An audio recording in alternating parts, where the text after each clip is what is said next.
सिलसिला है शहर शहर खबर का। इस बुलेटिन में तेज रफ्तार और पूरे विस्तार के साथ हम आपको आपके शहर, आपके कस्बे की खबर दिखाएंगे। इस खास बुलेटिन में सिर्फ महानगर ही नहीं बल्कि छोटे बड़े हर शहर की खबरें और उनका अपडेट भी आपको बताएंगे।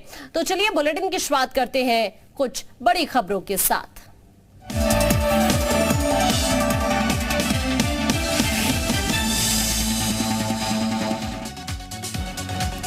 यूपी के कई जिलों में जुमे की नमाज के बाद हुई हिंसा के मद्देनजर राज्य की पुलिस सतर्क है। इसे लेकर प्रदेश के कई महत्वपूर्ण और संवेदनशील जिलों में सुरक्षा व्यवस्था सख्त कर दी गई है। पुलिस प्रशासन लगातार लोगों से संवाद करने में जुटा हुआ है। कई जिलों में पुलिस ने फ्लैग मार्च भी निकाला है। आरएएफ और पीएसी जैसे सुरक्षा बलों की तैनाती की गई है। ड्रोन से संवेदनशील जगहों की निगरानी भी की जा रही है। बीते दिनों प्रयागराज और कानपुर में हिंसक प्रदर्शनों के बाद ये कवायद की जा रही है। सभी जिलों में जुमे की नमाज से पहले जिला प्रशासन और पुलिस प्रशासन के स्तर पर धर्म गुरुओं से जनसंपर्क भी किया गया है। बड़ी खबर ये हम आपको बता रहे हैं, जुमे की नमाज को लेकर प्रशासन पूरी तरह सख्त है। कई जिलों में फ्लैग मार्च भी प्रशासन ने निकाला है। और ज्यादा जानकारी के लिए इस वक्त लखनऊ से हमारे सहयोगी टीले वाली मस्जिद पर मौजूद है इस वक्त मयूर, क्या तस्वीर यहां से? जुमे की नमाज है आज और इसको लेकर पुलिस की किस तरह की व्यवस्था है, ये भी जरा बताइएगा। बिल्कुल, देखिए चौथा फ्राइडे है आज और शुरुआत जब पहला फ्राइडे था तो कानपुर में हिंसा से हुई। उसके बाद दूसरे फ्राइडे में पूरे देश भर में जिस तरीके से तस्वीरें सामने आई और टीले वाली मस्जिद लखनऊ की जहां पर इस वक्त हम मौजूद हैं, यहां पर दूसरा जब फ्राइडे था हिंसा के बाद तो यहां पर तमाम लोग इकट्ठा हुए थे, नारेबाजी हुई थी। हालांकि कोई उग्र प्रदर्शन नहीं हुआ था, लेकिन जब तीसरा फ्राइडे आया तब भी किसी तरीके का यहाँ पर प्रदर्शन नहीं हुआ। और आज चौथा फ्राइडे, क्योंकि अभी सुबह का वक्त है, 1:30 बजे के बाद जुम्मे की नमाज होती है, उसके बाद यहाँ पर पुलिसकर्मी तैनात किए जाते हैं किसी तरीके का हिंसक प्रदर्शन या ना हो। हालांकि जो तमाम मुस्लिम धर्मगुरु हैं वो इस बात का आग्रह लोगों से कर रहे हैं कि चुपचाप नमाज पढ़ें, अपने घरों में जाएं, किसी तरीके का प्रदर्शन ना करें। लेकिन अभी आप देख सकते हैं यहाँ पर फिलहाल शांति का माहौल है। यहाँ पर बहुत ज़्यादा पुलिसकर्मी भी अभी नहीं मौजूद हैं और किसी तरह की चहलकदमी भी अभी फिलहाल यहाँ पर नहीं है। हालांकि पिछले फ्राइडे को पुलिस ने कुछ पोस्टर्स जो है वो चस्पा कर दिए थे टीले वाली मस्जिद के आसपास की जो तमाम उपद्रवी हैं उनकी फोटो लगा दी गई थी। एक नंबर जारी किया गया था, CUG नंबर, जिस पर इन लोगों की पहचान जो भी बताएगा उसकी जो पहचान है वो गोपनीय रखी जाएगी। ऐसे पोस्टर लगाए थे, लेकिन बाद में बैकफुट पर पुलिस चली गई थी, उसने पोस्टर्स हटा दिए थे, किसी तरीके की हिंसा यहाँ पर ना हो। हालांकि लखनऊ हमेशा से शांत रहा है, आज भी शांत है। अभी के लिए मयूर आपका शुक्रिया ये तस्वीरें साझा करने के लिए, जानकारी साझा करने के लिए। इसी बीच एक लखनऊ से और बड़ी खबर हम आपको बता रहे हैं। LDA में चीफ इंजीनियर के पद से हटाया गया इंदु शेखर। रिटायर होने से 7 दिन पहले इंदु शेखर सिंह का तबादला कर दिया गया है। LDA के चीफ इंजीनियर इंदु शेखर को आवास बंधु भेजा गया है। 2017 से LDA के चीफ इंजीनियर के पद पर तैनात थे इंदु शेखर। बड़ी खबर ये इस वक्त हम आपको बता रहे हैं, ये इंदु शेखर से जुड़ी बड़ी खबर है। यहाँ LDA में चीफ इंजीनियर के पद से हटा दिया गया है इंदु शेखर को। रिटायर्ड होने के 7 दिन पहले इंदु शेखर सिंह का तबादला कर दिया गया है। ये बड़ी खबर इस वक्त विशाल हमारे सहयोगी लखनऊ से हमारे साथ जुड़े हैं। विशाल, इंदु शेखर सिंह का तबादला कर दिया गया है रिटायर होने से 7 दिन पहले, अभी क्या अपडेट है जरा बताइए। देखिए, लखनऊ विकास प्राधिकरण में चीफ इंजीनियर के पद पर तैनात थे इंदु शेखर और फिलहाल रिटायर होने से 7 दिन पहले ही इंदु शेखर सिंह का तबादला कर दिया गया है। ऐसे में कई तरह के सवाल जो है वो उनके तबादले को देखते हुए किया जा रहा है। आवास बंधु फिलहाल भेजा गया है इंदु शेखर को, लेकिन ये माना जा रहा है कि 2017 से LDA के चीफ इंजीनियर के पद पर तैनात थे इंदु शेखर। ये भी एक बात निकल के आ रही है कि उनके ऊपर करप्शन के चार्जेस जो है वो माने जा रहे हैं, लेकिन उनकी तरफ से ये कहा जा रहा है कि उन्होंने कमिश्नर को के फाइल पर साइन नहीं किया था, जिसकी वजह से उनका तबादला किया गया। तो ये सब तमाम ऐसे पहलू हैं जिन पर फिलहाल जांच होनी है, लेकिन फिलहाल इंदु शेखर का जो तबादला जो है वो कर दिया गया है। ठीक है विशाल, बहुत शुक्रिया आपका तमाम जानकारी साझा करने के लिए। और इसी बीच एक और बड़ी खबर हम आपको बता रहे हैं, पल्लवी पटेल की याचिका पर फैसला सुरक्षित रख लिया गया है।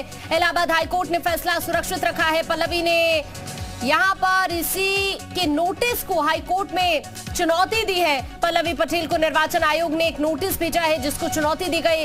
नामांकन पत्र में जानकारी छिपाने का पल्लवी पर आरोप है। दिलीप पटेल ने पल्लवी के खिलाफ इसी में शिकायत की थी।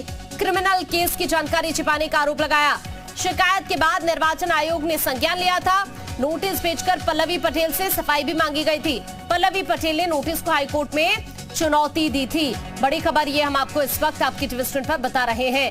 पल्लवी पटेल की याचिका पर हाईकोर्ट ने फैसला सुरक्षित रख लिया है। ये बड़ी खबर है आपकी टीवी स्क्रीन पर। पल्लवी ने ईसी के नोटिस को हाईकोर्ट में चुनौती दी है।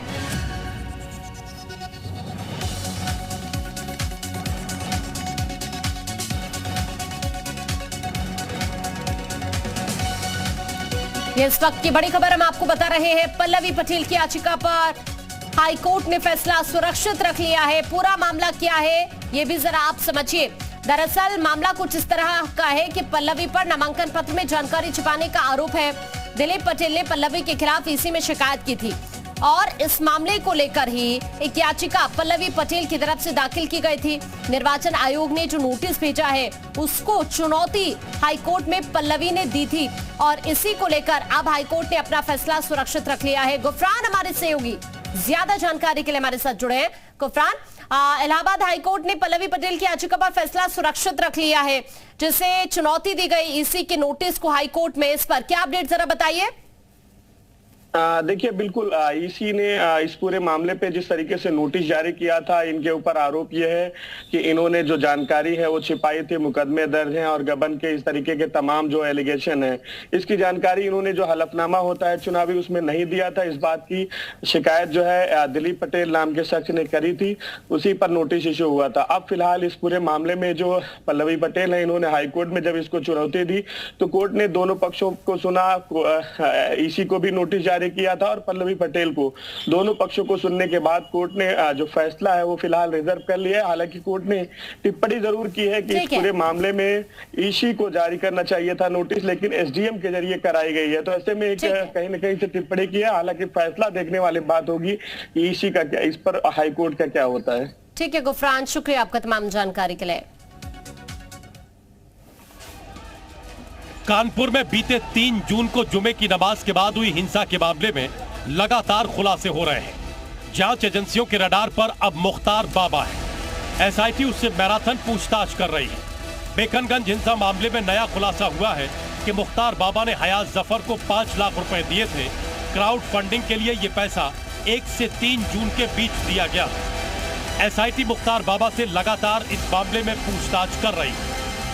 कानपुर में 3 जून को हुई हिंसा के मामले में पुलिस ने मुख्तार बाबा को गिरफ्तार कर लिया है। बाबा बिरयानी का मालिक मुख्तार बाबा को पुलिस ने गिरफ्तार करके जेल भेज दिया है। आपको बता दें, मुख्तार बाबा शत्रु संपत्ति पर भी काबिज था। आप देख सकते हैं ये राम जानकी ट्रस्ट है जिसके बगल में बिरयानी की दुकान खोली गई और वो लगातार संचालित हो रही है। आपको बता दें कि मुख्तार बाबा का नाम क्राउड फंडिंग में सामने आया है और हयात जफर जो कि हिंसा का मास्टरमाइंड है, उसने पुलिस और एसआईटी को पूछताछ में ये बात बताई थी कि उसने क्राउड फंडिंग की है। जिसके बाद लगातार मुख्तार बाबा पर पुलिस ने शिकंजा कसा और शिकंजा कसने के बाद उसे गिरफ्तारी कर उसे जेल भेज दिया।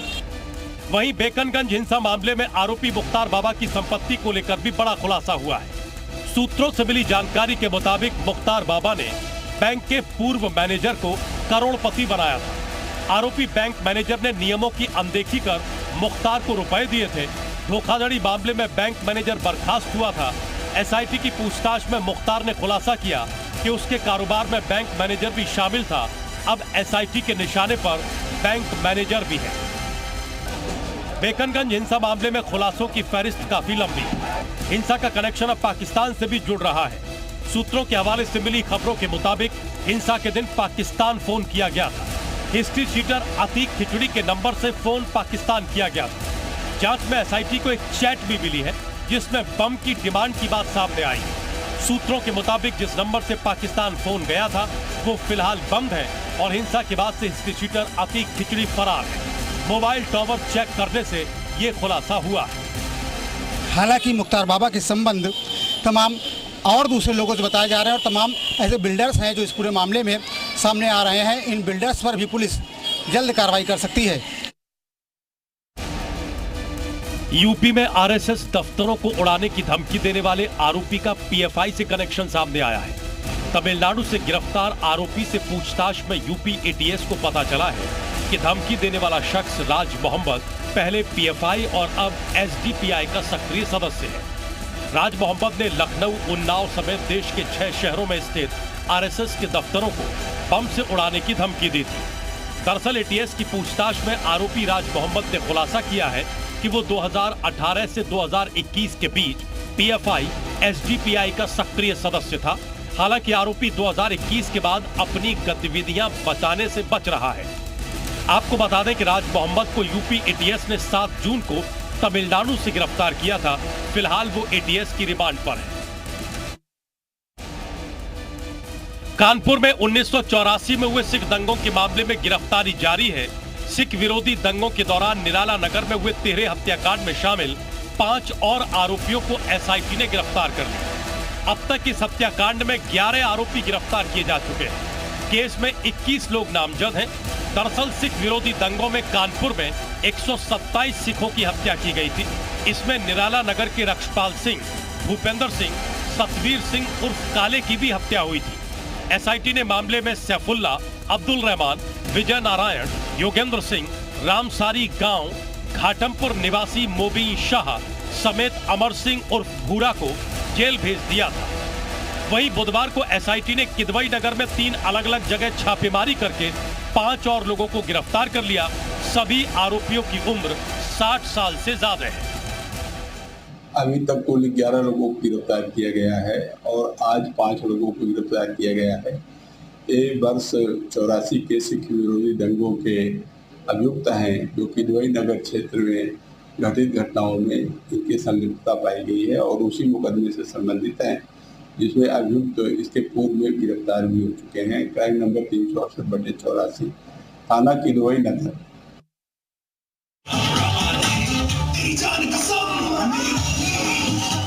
झांसी के सदर बाजार थाना परिसर में पुलिसकर्मियों के तमंचे पर जमकर डिस्को करने की खबर दिखाए जाने के बाद एसएसपी ने मामले का संज्ञान लिया है।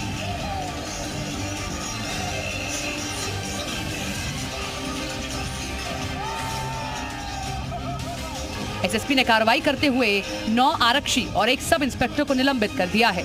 साथ ही थाना प्रभारी को लाइन हाजिर किया है और मामले में एफआईआर दर्ज कर विभागीय जांच शुरू करने का आदेश दिया है।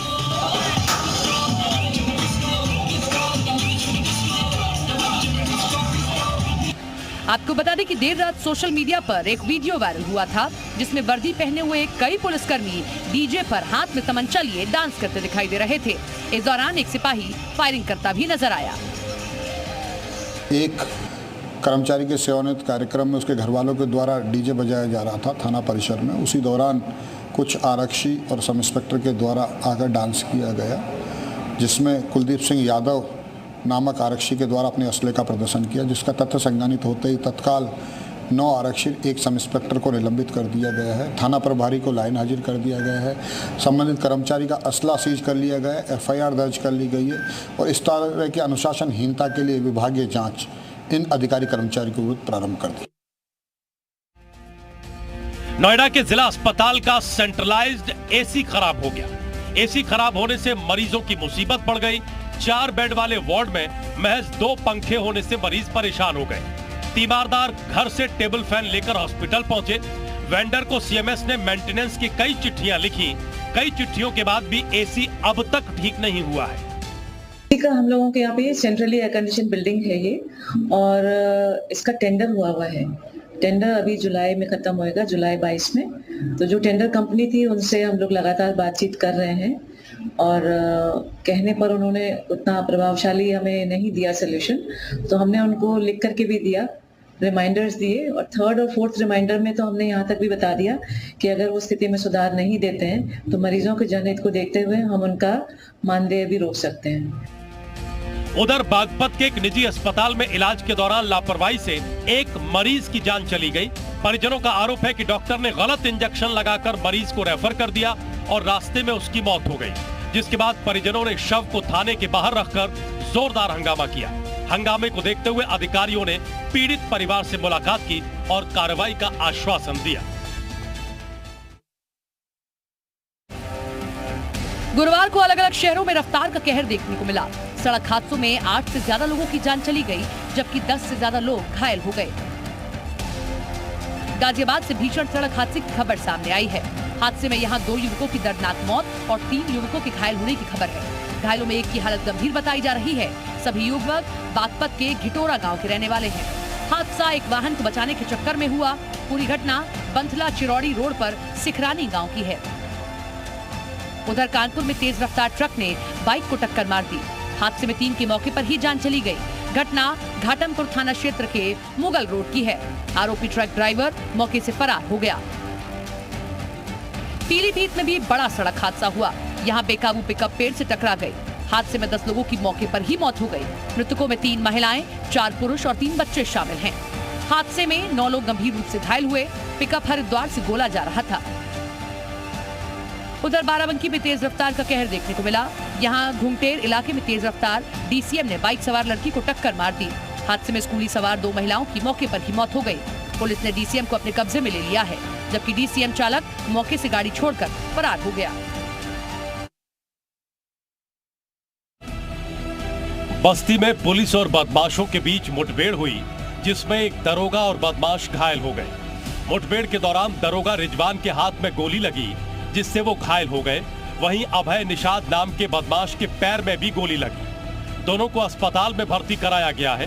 दोनों खतरे से बाहर बताए जा रहे हैं। गिरफ्तार किया गया बदमाश 10 दिन पहले एक युवक को गोली मारकर उसका लैपटॉप लूटकर फरार हो गया था।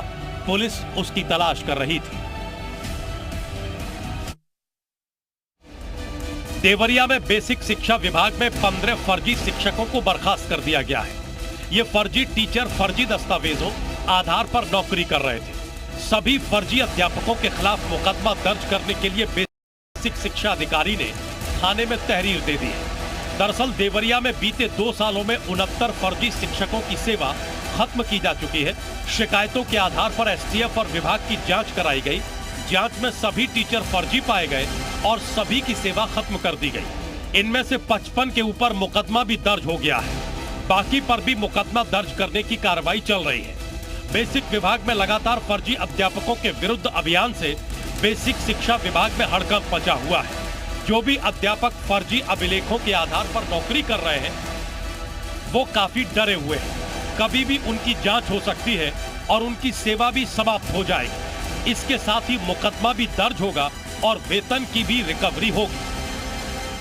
हम लोगों ने 1.5 सालों में जितनी भी शिकायतें प्राप्त हुई हैं, चाहे वो एसटीएफ से प्राप्त संदर्भ हो या विभागीय जांच के क्रम में अभिलेखों के सत्यापन के बाद जो वस्तुस्थिति आई, उसमें हम लोगों ने उनको जो शिकायतकर्ता थे उनसे भी एफिडेविट ले करके पूरी जांच कराई गई है। और पिछले 2 वर्षों में लगभग जनपद देवरिया में 69 जो फर्जी टीचर्स थे उनकी सेवा समाप्त की जा चुकी है और लगभग उसमें से 50 से 55 एफआईआर भी दर्ज हो चुकी हैं।